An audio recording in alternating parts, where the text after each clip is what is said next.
I'm Nick Byer, welcome to Pocket News for Wednesday the 7th of December. Today on the show, money well spent and a game within a game within a game. It's a Tadurk game. That would imply that we took all those games and shoved them in a turkey. Merry Christmas. All right, here's what's been making headlines. And first up, the Australian government has done something positive. Shocking. I know.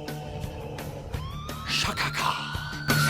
It was announced yesterday evening that the government would be giving $3.9 million of funding to organizations that will help encourage women to pursue careers in the fields of science, technology, engineering, and maths. The STEM industries. One of the 24 groups to receive part of the funding is Melbourne's Girl Geek Academy, who run events and seminars for women who are interested in coding and game development. The money is the first round of an $8 million STEM and entrepreneurship grant program under the National Innovation and Science Agenda. Most of the projects funded by this first round will target education platforms ranging from primary schools through to tertiary education, and even seminars for teachers about how to best teach and nurture promising STEM students. Do you feel the call of the wildlands? Nothing. It's because they're all the way in France. Ubisoft is encouraging people to sign up for the Ghost Recon Wildlands beta. You can head over to the official Ghost Recon website to register interest in playing the game before it works properly. While it has been confirmed that Ubisoft plans to run multiple betas before launch in March next year, there's no official start date for this first beta just yet. So basically, you're signing up and then just getting on with the rest of your life. You could get on with some Pokémon Go if you're interested. I hear that's getting an update this week. A leak from Starbucks. Yes, the coffee chain, the one that tastes awful, but all American coffee tastes terrible, so by comparison, it actually tastes pretty good if you ask for a double shot and nothing on the top. Don't put any of the cream or bullshit in there as well. Americans, you just don't understand what good coffee is. But I digress.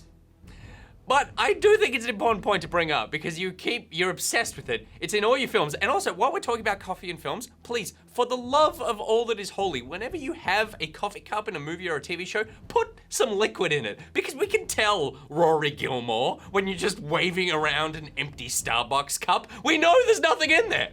A leak from Starbucks which reads, "Confidential, do not share with customers before Thursday, December 8th, also says the world of Pokémon Go is about to expand with new Pokémon and a new Starbucks beverage. So in a classic Starbucks move, they've stuffed up the order and we found out about this before Thursday, so it looks like the Johtomons will be making their way to your pocket very shortly. But maybe you're not in the mood for Chikorritas, maybe you want to shoot some space dudes.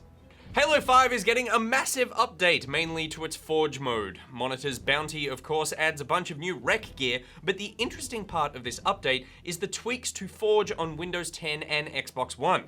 There's a custom game browser which lets you join games in progress and an observer mode so you can watch games in progress. Basically, this means that the whole arena experience is available on PCs free of charge. There's no matchmaking, but privately organized competitions would be simple enough to set up and run on the platform. Enough with the teasing already, just put the whole game onto the hard drives of my computer. Well, not my computer, but Pete would really appreciate it. Superhot has gone VR exclusive to the Oculus Rift.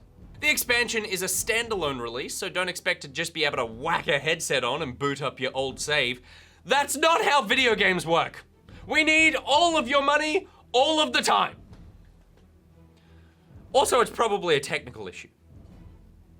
According to a press release, the game had to be, quote, reimagined and redesigned from the ground up for VR, which may explain why it will set you back $39 on the Oculus Rift store. It's also worth noting you'll need to buy nearly $300 worth of Oculus Touch to play the game, plus an Oculus in the first place. Worth it?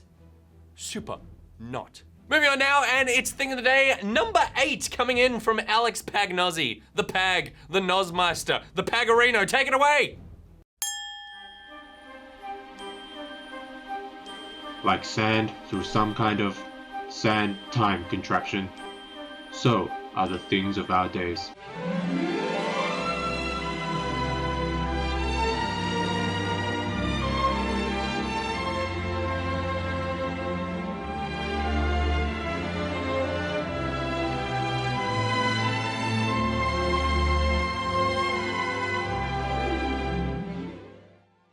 Just when you thought we'd seen everything Minecraft has to offer, Seth Bling goes and builds a fully functional Atari 2600 emulator with playable ROMs using a couple of thousand command blocks.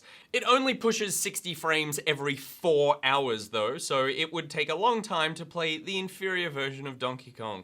You can see it directly drawing the blast shields into memory. Since it needs to keep track of damage to blast shields, because aliens can shoot at it from above. If you look at a blast shield, this is kind of the top of the blast shield. This is the bottom. So aliens can shoot at it from above, and you can shoot at it from below. And so since we're right here, why not just go ahead and edit the memory? I can edit memory directly. And this is just like a really cool demonstration of how data is actually stored in a computer. But yeah, so as it's drawing the blast shields, it will kind of pull this data from memory that we modified. Pretty cool demonstration, I think, of just how the memory system works. And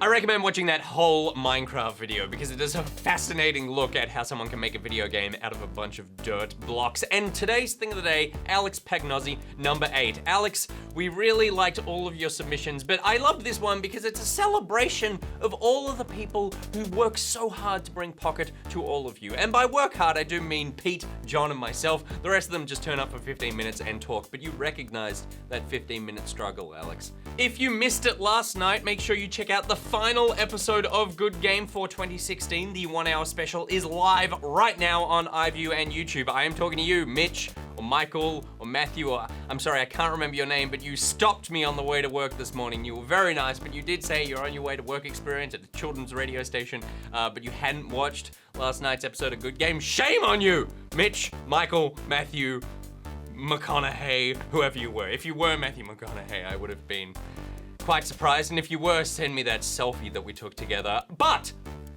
even though last night's episode we revealed Good Game's official game of the year, the whole team has their own opinions about what the best game of 2016 was. So today's episode of Pocket, which is going live on YouTube today, is a poll of the office to see what their favorite game of the year was. Do you have a favorite game? Then let me know on the Pocketeers Facebook group and Steam group. There are links to everything I just said in the description below. Today's Thing of the Day graphic has been done. We've talked about that. No more referencing Thing of the Day. Alex Pagnozzi, you've heard your name enough. Damn it. Till we next send my Pocketeers Nick by out. The Pagnozzi. I can't stop saying it. Alex Pagnozzi. Alex Pagnozzi? Alex Pagnozzi. Pagnozzi? Pagarino? The Pag Muncher. That one got dirty. Whoa, whoa, whoa, whoa, whoa!